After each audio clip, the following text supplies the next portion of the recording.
5 Senate bets consistently violating campaign poster rules. Ito ay article ng Philstar Global. At least 5 senatorial candidates have been consistently violating rules on campaign posters according to Commission on Elections.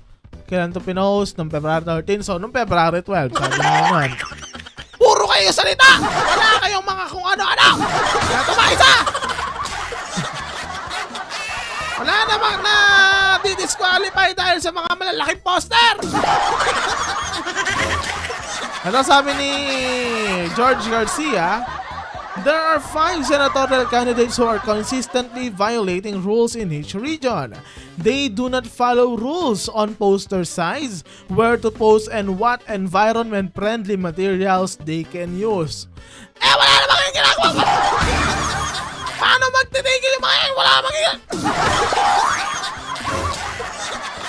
He declined to name the candidates but stressed that COMELEC will issue a notice to remove the illegal campaign materials, which the candidate have to comply within 3 days. Within 3 days from receipt of notice. So, sinasabi din ng COMELEC na dapat bibigyan sila ng notice para sabihin tanggalin nyo yan within 3 days. Kung hindi, tanggal kayo. Hindi nyo may implement! Ang hyper natin ngayon, ano meron? If the candidates fail to comply, the COMELEC would recommend the filing of an election offense and disqualification complaint against the candidate. Sabi ni Garcia. Meron bang na...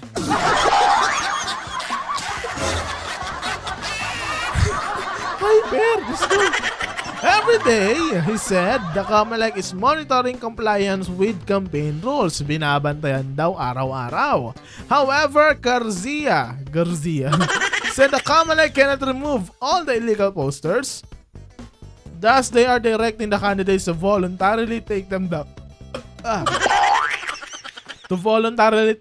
Or face charges. So, sinasabi dito na hindi nila matatanggal yung mga illegal poster dahil parang sinasabi na hindi siya sa process, pero sinasabi dun sa mga kandidato na tanggalin nyo yan para o kaya baka makasuhan kayo. Hindi nyo nga naman.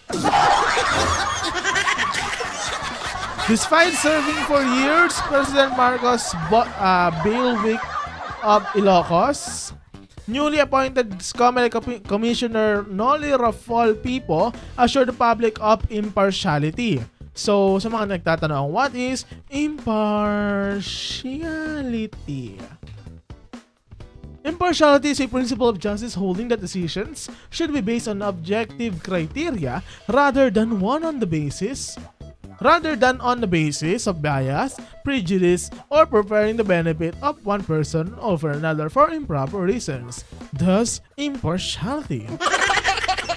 Sinasabi lang nito na hindi sila magiging bias sa mga ganong-ganon. Okay. Pipo took his oath of office before Garcia yesterday after being appointed to replace retired Commissioner Marlon Casquejo. So, noong mga nakaraang buwan is wala pong commissioner po talaga na umaano. Tama ba, commissioner? O, tama, commissioner. Walang commissioner na humahandle. Noong mga nakaraang buwan siguro. So, parang si George Garcia muna yung nag-handle. And then, ngayon,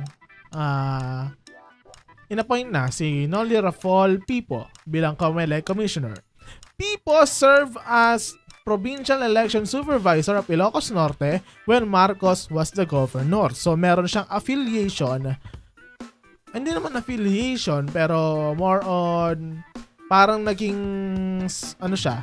part siya nung government ni Marcos nung gobernador siya ng Ilocos Norte. People said Marcos didn't meddle with them. So, parang hindi naman daw sila nag-aanuhan. Ito sabi ni Pipo, when they call us, their only concern is peace and order. They do not meddle with our staff. The Marcoses are not like that. Wow. Tapos dagdag pa niya, that's why I feel comfortable when I was appointed by the president. Okay. People admitted that he has been receiving criticisms of his appointment because he came from the Ilocos region. Medyo yan kasi baka magkaroon ng mga bias.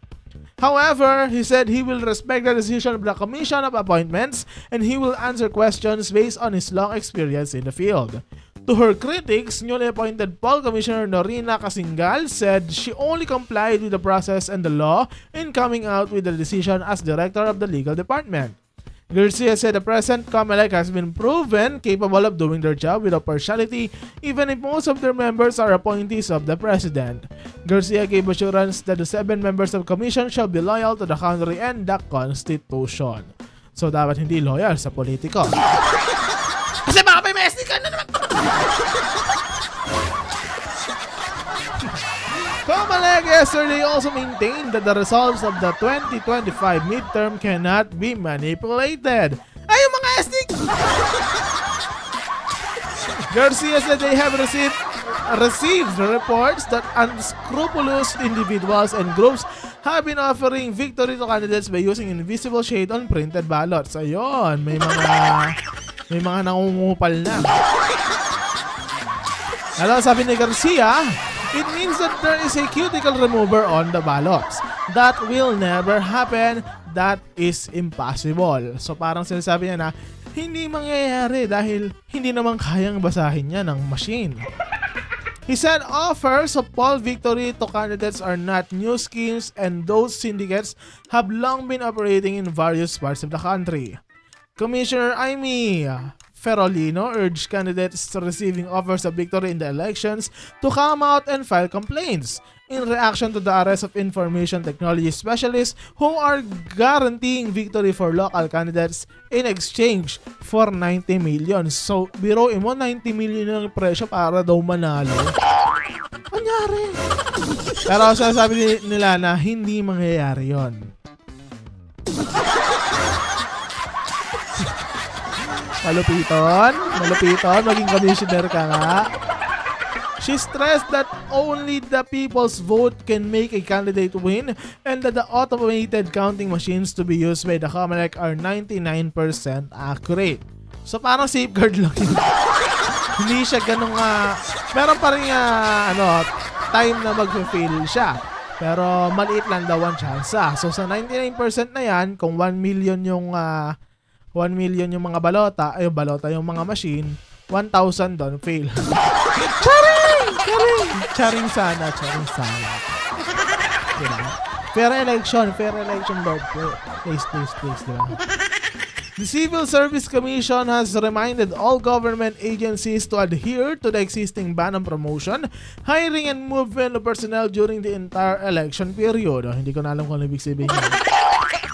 In a press statement, the CSC and COMELEC Resolution number 10999 issued in May last year, detailing the calendar of events for the May 12 election. So sa May 12 po ang botohan natin Under the subject resolution, transfer or reassignment of government personnel shall be banned from January 12 to June 11 without prior COMELEC approval.